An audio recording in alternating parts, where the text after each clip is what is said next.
Welcome to The Explainer.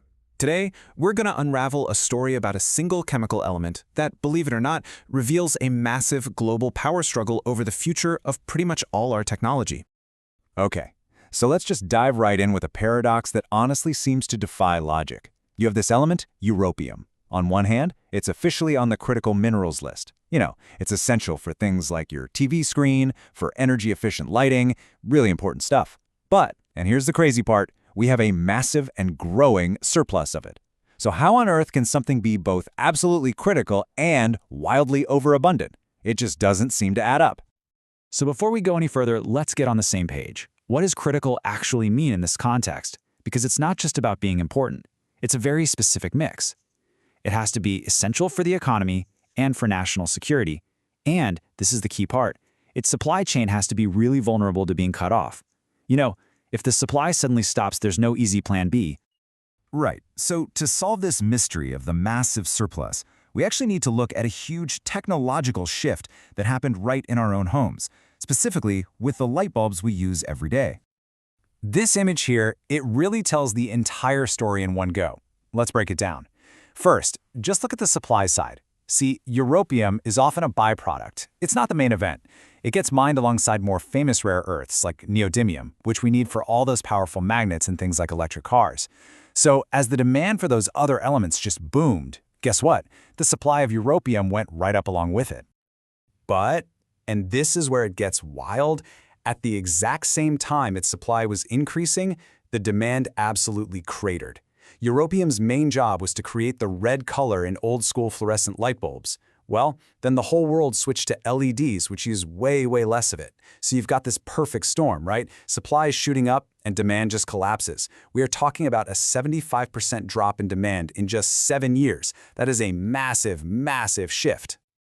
Okay, so this whole story about one weird, oversupplied mineral, it's actually a clue.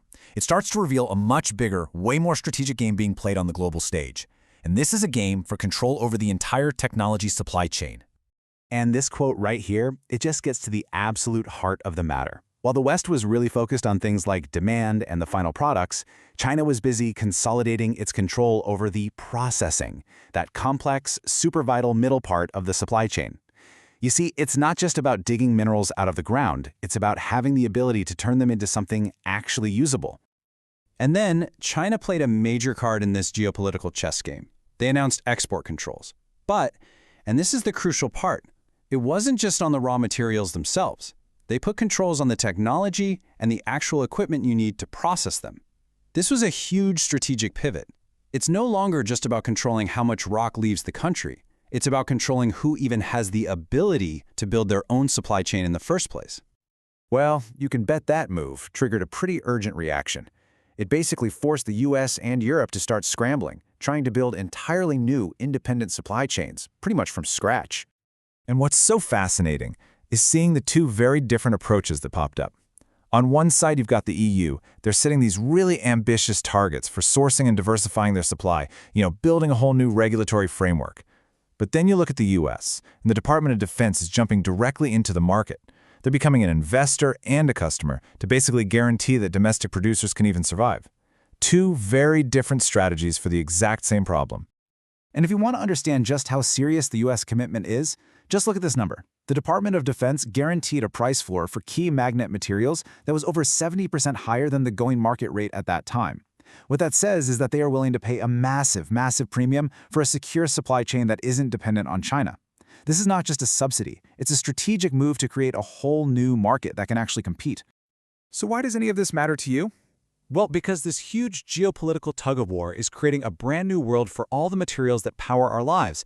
And it's a world that's a lot more fractured and a lot more volatile. I mean, just look at the price of terbium. It's a really critical element for high-performance magnets in EVs and in defense systems. As you can see right here, as the supply chains got tighter, the price didn't just rise, it completely skyrocketed. It nearly tripled in just over a year. This is the new reality for manufacturers. Extreme price spikes and deep uncertainty are basically the new normal. This idea of bifurcation, it's a key takeaway.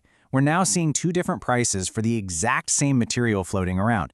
There's a Chinese price, and then there's a much higher, secure Western price.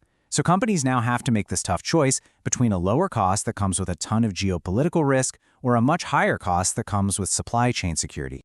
So if you're a company making anything from a smartphone to an electric car, the old playbook is just out the window. It's no longer just about finding the cheapest supplier you can. Now it's about pure survival. They have to map out all their dependencies, figure out where every single component is coming from, plan for major disruptions, and aggressively diversify their sources, even if it costs a lot more. The price of being resilient has just gone way, way up. And all of this leaves us with a final, really crucial question. The race for supply chain security is definitely on. But we have to remember that building it is going to be incredibly expensive and really difficult. It's going to fundamentally change the cost and the availability of the technology that all of us depend on every single day. The Europium Paradox, it really showed us that this isn't just about one element. It's about the entire architecture of our modern world.